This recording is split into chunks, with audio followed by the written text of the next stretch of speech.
हाँ जी। Good morning students. बातें चल रही थी लास्ट क्लास की अपनी थोड़ी बहुत। लास्ट क्लास में जो अपन ने डिस्कस किया था वो पढ़ा था अपन ने इलेक्ट्रॉन्स नहीं योगात्मक अभिक्रिया। आज की जो क्लास में बात करेंगे अपन वो बात करेंगे नाभिक स्नेही योगात्मक अभिक्रिया। इलेक्ट्रॉन स्नेही योगात्मक अभिक्रिया अपन ने लास्ट क्लास में पढ़ ली थी। ठीक है भाई। इलेक्ट्रॉन स्नेही योगात्मक अभिक्रिया में सबसे पहले इलेक्ट्रॉन स्नेही मतलब इलेक्ट्रोफिलिक एडिशन करेगा कहाँ पे, किसी भी गुरुजी एल्केन के ऊपर। नाभिक स्नेही योगात्मक अभिक्रिया में बेटा ध्यान रखना हमेशा ही कि सर जो न्यूक्लियोफाइल होगा वो मेरा अटैक करेगा। कौन सा अटैक करेगा बेटा? न्यूक्लियोफाइल। तो बात करते हैं इलेक्ट्रॉन स्नेही योगात्मक अभिक्रिया की, वो कंप्लीट कर ली थी। दूसरी जो रिएक्शन थी अपनी वो थी नाभिक स्नेही योगात्मक अभिक्रिया। दूसरी जो रिएक्शन थी वो कौन सी है तेरी? नाभिक स्नेही योगात्मक अभिक्रिया। हिंदी मीडियम इंग्लिश मीडियम वाले बच्चे लिखेंगे न्यूक्लियोफिलिक एडिशन रिएक्शन। क्या लिखिएगा? Nucleophilic addition reaction. ठीक है। न्यूक्लियोफिलिक एडिशन रिएक्शन के नाम से ही पता चल रहा है गुरुजी इसमें जो न्यूक्लियोफाइल होगा वो सबसे पहले अटैक करेगा। इसमें कौन अटैक करेगा बेटा? इसमें गुरुजी मेरा न्यूक्लियोफाइल पहले अटैक करेगा। उसमें क्या करता था? उसमें तो इलेक्ट्रोफाइल्स पहले अटैक करता था। इलेक्ट्रोफिलिक एडिशन अभिक्रिया में इलेक्ट्रोफाइल पहले अटैक करता है। न्यूक्लियोफिलिक एडिशन रिएक्शन में न्यूक्लियोफाइल सबसे पहले अटैक करता है। बात आती है गुरुजी न्यूक्लियोफिलिक एडिशन रिएक्शन कौन देता है? ठीक है, ध्यान देना बेटा। इलेक्ट्रोफिलिक एडिशन रिएक्शन तेरा एल्कीन दिया करता था, तो तेरा न्यूक्लियोफिलिक एडिशन जो रिएक्शन है वो मोस्टली कार्बोनिल कंपाउंड्स के द्वारा दी जाती है। किसके द्वारा? कार्बोनिल कंपाउंड्स के द्वारा। अब बात आती है गुरुजी कार्बोनिल कंपाउंड्स कौन कौन से होते हैं? ध्यान रखना बेटा, मोस्टली जो कार्बोनिल कंपाउंड्स होता है वो C डबल बॉन्ड OC को अपन कार्बोनिल ग्रुप बोलते हैं। अगर इस ग्रुप के इधर अगर मैं हाइड्रोजन लगा दूं, इधर मैं CH3 लगा दूं, तो ये मेरा गुरुजी एल्डिहाइड बन जाता है। इसी प्रकार अगर यहाँ पे भी CH3 लगा दूं तो क्या बन जाएगा? मेरा कीटोन बन जाएगा। तो एल्डिहाइड और कीटोन के अंदर जो C double bond O group होता है वो मेरा कौन सा ग्रुप कहलाता है? कार्बोनिल ग्रुप कहलाता है। सिंपल सी बात आई। ठीक है, ध्यान दीजिएगा। ये रिएक्शन सबसे पहले किसके द्वारा दी जाती है? कार्बोनिल कंपाउंड्स के द्वारा दी जाती है। दूसरी न्यूक्लियोफिलिक एडिशन रिएक्शन कितने स्टेप में कंप्लीट होती है? ठीक है, तो गुरुजी ये 2 स्टेप में कंप्लीट होती है। कितने स्टेप में कंप्लीट होती है बेटा? 2 स्टेप में कंप्लीट होती है। जो न्यूक्लियोफिलिक एडिशन रिएक्शन होती है, इस एडिशन न्यूक्लियोफिलिक एडिशन रिएक्शन के अंदर सबसे पहले मतलब जो फर्स्ट अटैक होगा, ठीक है, जो सबसे पहले अटैक करेगा वो गुरुजी न्यूक्लियोफाइल अटैक करता है। और जो सेकंड अटैक होता है न्यूक्लियोफिलिक में वो होता है गुरुजी मेरा इलेक्ट्रोफाइल्स। बस ये बात तेरे को ध्यान में रखनी है। फर्स्ट अटैक न्यूक्लियोफाइल के द्वारा किया जाता है और दूसरा अटैक किसके द्वारा किया जाता है बेटा? इलेक्ट्रोफाइल्स के द्वारा किया जाता है। ध्यान देना, जो इसकी स्टेप 2 स्टेप थी, 2 स्टेप में से बेटा जो पहली स्टेप है कौन सी? स्टेप जो फर्स्ट होगी सर वो मेरी स्टेप फर्स्ट कैसी होती है? एक्सोथर्मिक होती है। कौन सी होती है बेटा? एक्सोथर्मिक। एक्सोथर्मिक का सीधा सा मतलब होता है सर स्टेप जो फर्स्ट होती है वो मेरी एक्सोथर्मिक। एक्सोथर्मिक का मतलब होता है उष्माक्षेपी होती है। कौन सी होती है? उष्माक्षेपी होती है। इसी प्रकार जो इसकी स्टेप सेकंड होती है वो इसकी स्टेप सेकंड तेरी एक्सोथर्मिक ना देखकर तेरे को दिखाई देती है बेटा एंडोथर्मिक। कौन सी रे? एंडोथर्मिक। ध्यान देना, स्टेप फर्स्ट इसकी एक्सोथर्मिक देखने को मिलती है और स्टेप सेकंड इसकी एंडोथर्मिक देखने को मिलती है। मतलब स्टेप फर्स्ट के अंदर क्या होता है? स्टेप फर्स्ट के अंदर गुरुजी उष्मा मतलब हीट रिलीज होती है। और जो स्टेप सेकंड होती है इसमें क्या होता है? इसमें हमेशा सर मेरी हीट अब्जॉर्ब होती है। बैठ गई बात समझ में? ठीक है। जो फोर्थ पॉइंट है इस अभिक्रिया में, जो न्यूक्लियोफिलिक एडिशन रिएक्शन होती है बेटा, इस न्यूक्लियोफिलिक एडिशन रिएक्शन के अंदर पहले जो तेरा रिएक्टेंट होता है उसमें हाइब्रिडाइजेशन sp2 देखने को मिलेगा। उसके बाद में जब न्यूक्लियोफाइल अटैक कर जाएगा तो उसके बाद में गुरुजी जो हाइब्रिडाइजेशन मिलेगा वो मेरे को sp3 देखने को मिलता है। मतलब मेरी स्ट्रक्चर जो प्लेनर हुआ करती थी वो कहाँ चली जाती है बेटा? नॉन प्लेनर अंदर की तरफ मूव कर जाती है। ये बात आप लोगों को स्पेशल ध्यान रखनी है। कर लेगा यहाँ तक तो कोई प्रॉब्लम नहीं है। अच्छा गुरुजी एग्जाम्पल बताओ। एग्जाम्पल के तौर पर अगर मैं डिस्कस करना चाहूँ तो देख ले बेटा, अपना एक कार्बोनिल कंपाउंड्स ले लिया जिसका नाम गुरुजी एल्डिहाइड है। अगर यहाँ पे तू कुछ ही ले ले, आर डेस लगा ले। आर डेस लगाते ही पता चल गया गुरुजी, आर डेस की जगह तू कुछ भी पुट कर दे, हाइड्रोजन पुट कर देगा तो एल्डिहाइड में कन्वर्ट हो जाएगा, और CH3 ग्रुप पुट कर देगा तो ये कीटोन में परिवर्तित हो जाएगा। ठीक है, जब इसके ऊपर अटैक किया जाता है, एक तो मेरा इलेक्ट्रोफाइल्स होता है, साथ में मेरा न्यूक्लियोफाइल्स, दोनों साथ साथ मिलते हैं। फॉर एग्जाम्पल मैं बात करूं बेटा, जैसे HCl है तेरा, तो जब इसको तोड़ेगा ना तो इसके ऊपर तो नेगेटिव आएगा, इसके ऊपर पॉजिटिव, क्योंकि न्यूक्लियोफाइल के ऊपर हमेशा नेगेटिव होता है, इलेक्ट्रोफाइल्स के ऊपर हमेशा क्या होता है, पॉजिटिव होता है। मैंने बताया कि इसकी जो फर्स्ट स्टेप होती है, इस फर्स्ट स्टेप में हमेशा ही मेरा न्यूक्लियोफाइल अटैक करता है। कौन अटैक करता है? न्यूक्लियोफाइल। अरे बेटा ध्यान रखना, जो न्यूक्लियोफाइल होता है ये अटैक करता है गुरुजी कार्बन के ऊपर। किसके ऊपर अटैक करता है? कार्बन की। तो उसी टाइम पे C डबल बॉन्ड O में उपस्थित पाई बॉन्ड के इलेक्ट्रॉन ऑक्सीजन अपनी तरफ अट्रैक्ट कर लेता है, जिससे पता चलता है कि गुरुजी कार्बन है उसके ऊपर तो पार्शियली पॉजिटिव आता है और ऑक्सीजन के ऊपर पार्शियली नेगेटिव रहता है। ठीक है, ये तो पहले से भी पता था, क्योंकि ऑक्सीजन की जो इलेक्ट्रोनेगेटिविटी थी सर वो ज्यादा थी, तो इसके ऊपर हमेशा पार्शियली नेगेटिव रहता है, इसके ऊपर पार्शियली पॉजिटिव। यही कारण है कि न्यूक्लियोफाइल है ना, वो अटैक करता है सर कार्बन के ऊपर।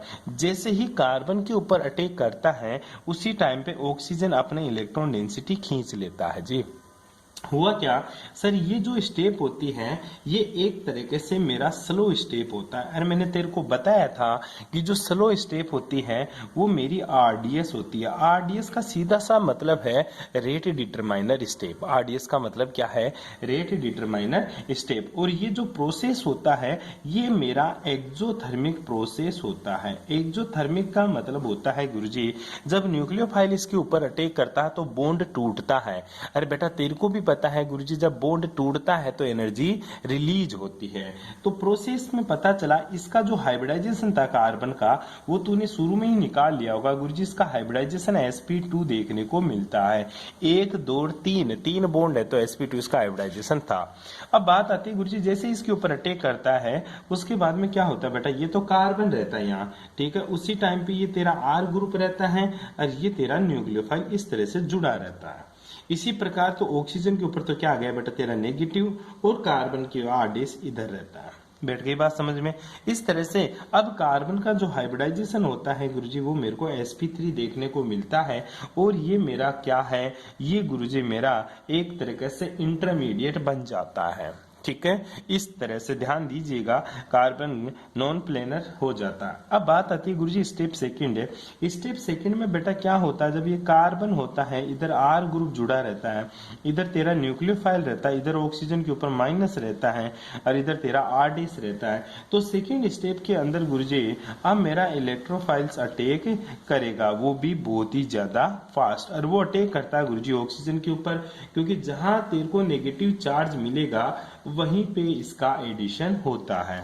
ठीक है, तो इस तरह से जो स्टेप होती है ये स्टेप मेरी बहुत ही ज्यादा फास्ट होती है, और इस स्टेप को रेट डिटरमाइनर स्टेप नहीं बोल सकता, क्योंकि गुरुजी फास्ट स्टेप कभी भी रेट को डिफाइन नहीं करती। जो प्रोसेस होता है वो एंडोथर्मिक प्रोसेस होता है। कौन सा प्रोसेस होता है बेटा?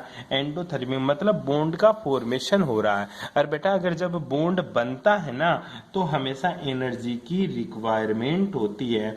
इसीलिए मैं बोला करता हूं हर बार कि bond formation is endothermic process but bond dissociation is exothermic process। जब बॉन्ड टूटता है तो एक्सोथर्मिक मतलब उष्मा छेपी, मतलब उष्मा रिलीज होती है सर। अब जब बॉन्ड बनता है तो एनर्जी अब्जॉर्ब होती है, इसको एंडोथर्मिक प्रोसेस बोलता हूं। बैठ गई बात समझ में?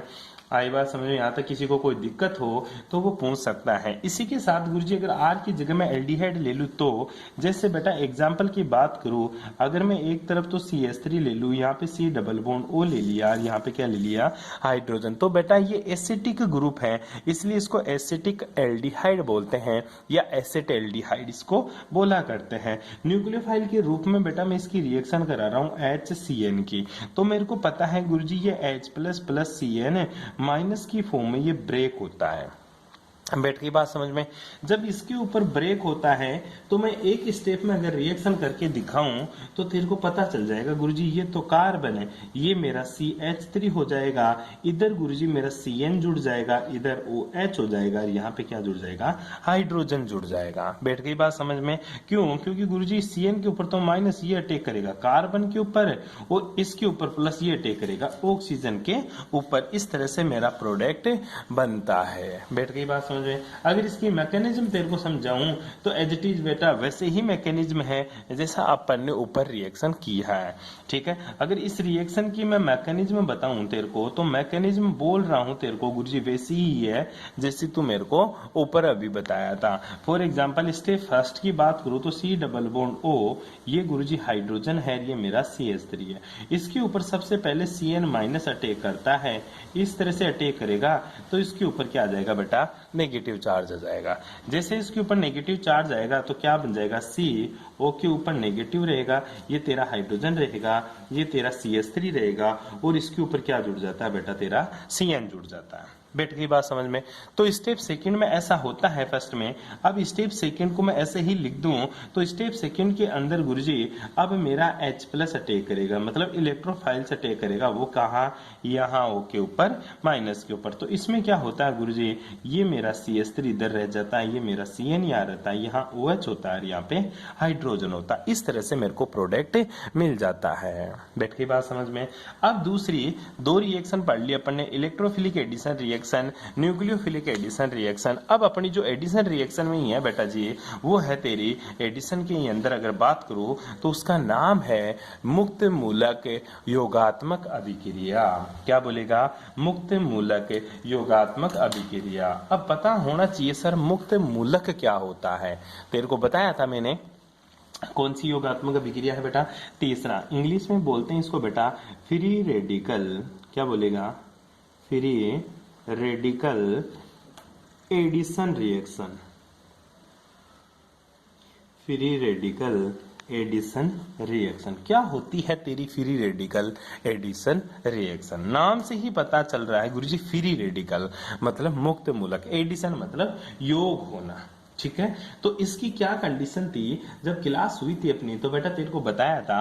पहली बात तो सर इस रिएक्शन को होने के लिए लाइट की प्रेजेंस होना आवश्यक है। किसकी प्रेजेंस होना, लाइट की प्रेजेंस होना आवश्यक है। ये रिएक्शन केवल और केवल लाइट की उपस्थिति में ही देखने को मिलती है। इसके अलावा ये रिएक्शन तेरी प्रोसीड नहीं होती गुरुजी। क्यों?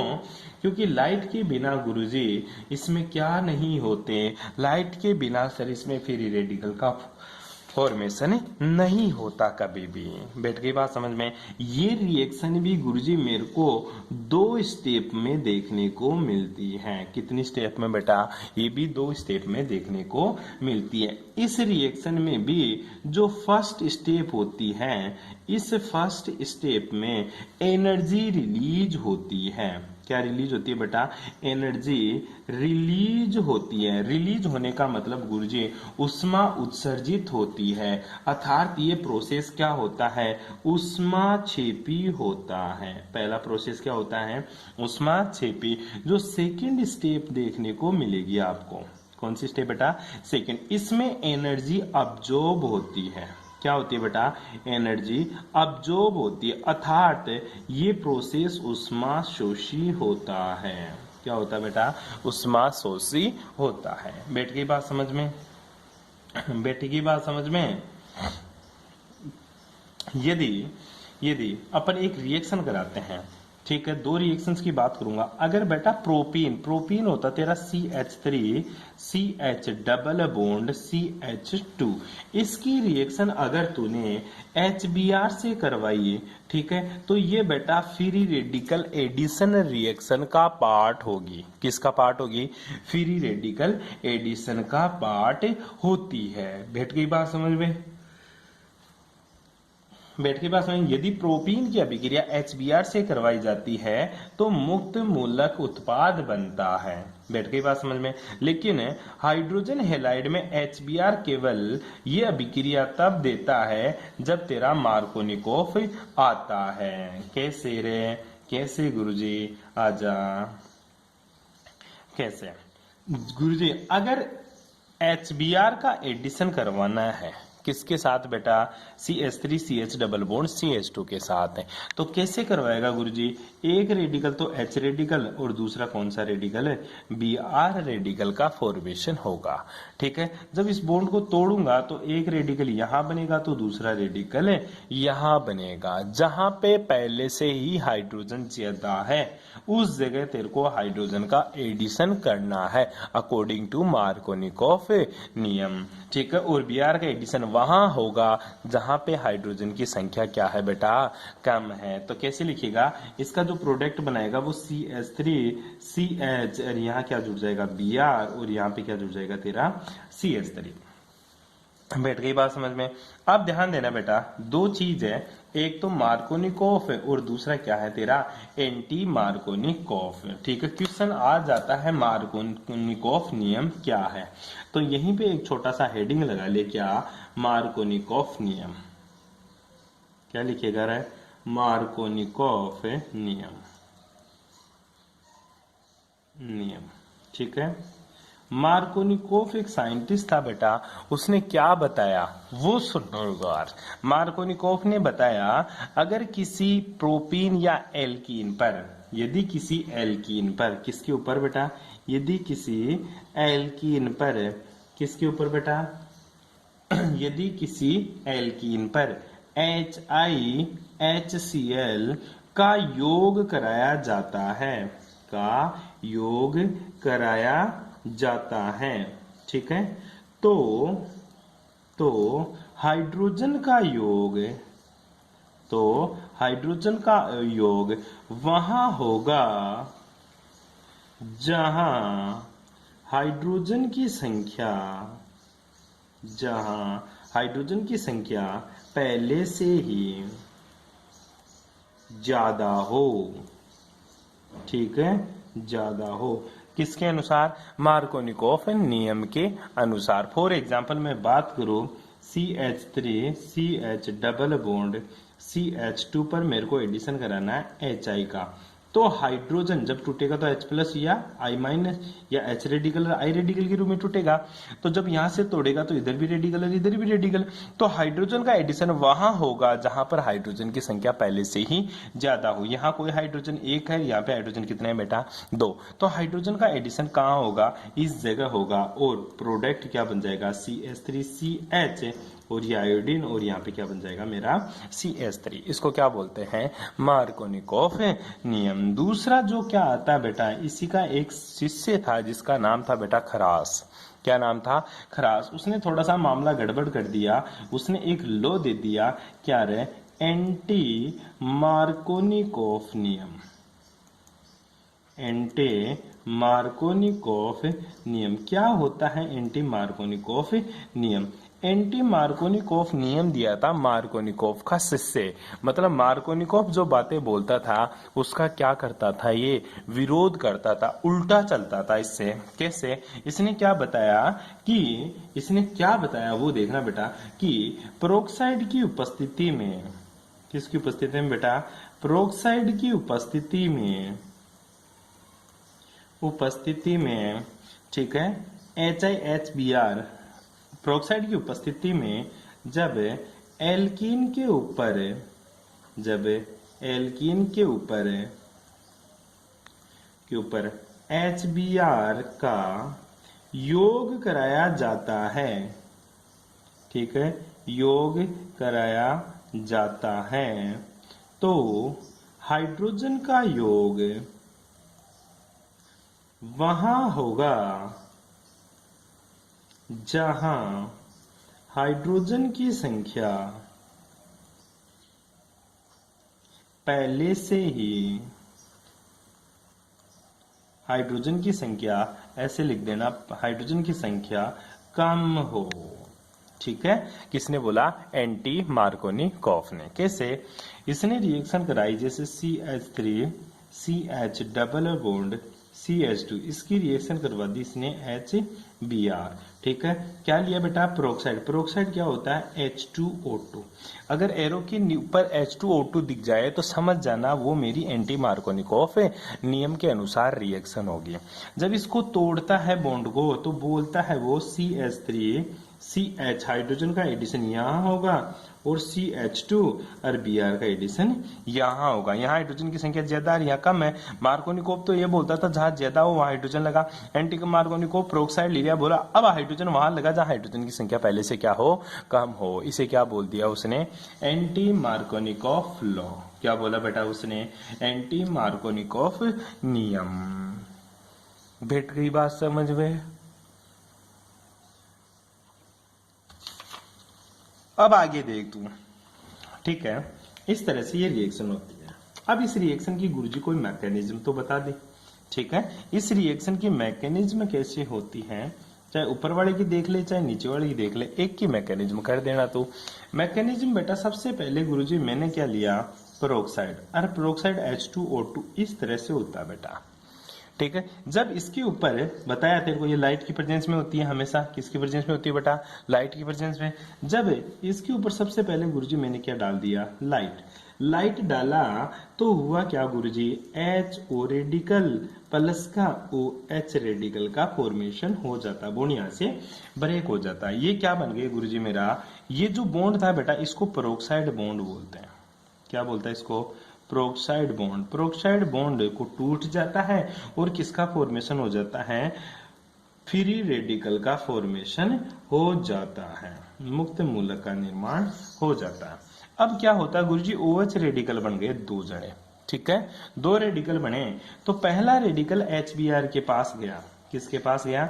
HBr के पास। बोला भाई साहब मैं रेडिकल हूं तो तू भी क्या हो? रेडिकल। तोड़ दिया रेडिकल, HOH बन के किस में बदल गया बेटा?